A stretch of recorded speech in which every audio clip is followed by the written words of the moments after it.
బిడ్డగా వస్తున్నా, ఆశీర్వదించమని కోరుతూ సభను విజయవంతం చేయవలసిందిగా జాగృతి కార్యకర్తలకు నాయకులకు పిలుపునిస్తూ యంగ్స్టర్స్కి స్టూడెంట్స్కి యూత్కి ప్రత్యేకించి వెల్కమ్ చెప్తూ సెలవు తీసుకుంటున్నాను. Thank you. జై తెలంగాణ, జై జాగృతి, జై తెలంగాణ.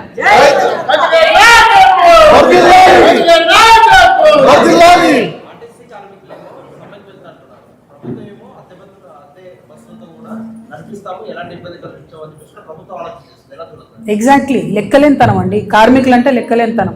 ఇవాళ జరుగుతున్నది ఏంటిది? ఆర్టీసీలో మొత్తంగా ప్రైవేట్ ఎలక్ట్రిక్ బస్సులను కొనుక్కొచ్చి, అవి కూడా కొంటలేరు, కిరాయికి తెస్తారు.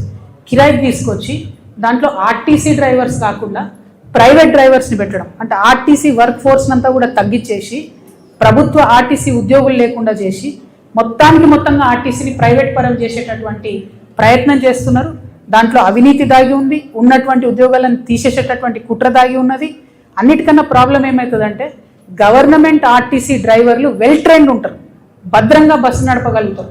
కానీ వచ్చేటటువంటి ప్రైవేట్ డ్రైవరు ట్రైనింగ్ ఉందా లేదా కూడా కనీసం ఈ ప్రభుత్వాలు చూస్తలేవు.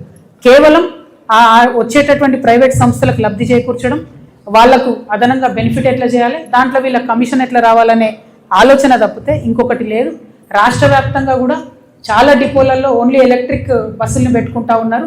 ఆ ఎలక్ట్రిక్ బస్సులలో కూడా ఆర్టీసీ డ్రైవర్లు ఉండాలి, గవర్నమెంట్ డ్రైవర్లు ఉండాలని చెప్పి మేము డిమాండ్ చేస్తున్నాం.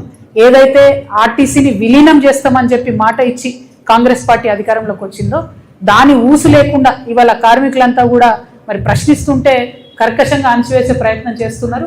కాబట్టి ఆర్టీసీ కార్మికులకు మేము భరోసా ఇస్తా ఉన్నాం.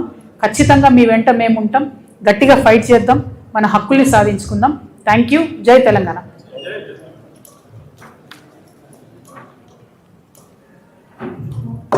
ఏమన్నా పని ఉందా? అటు వెళ్ళిపో.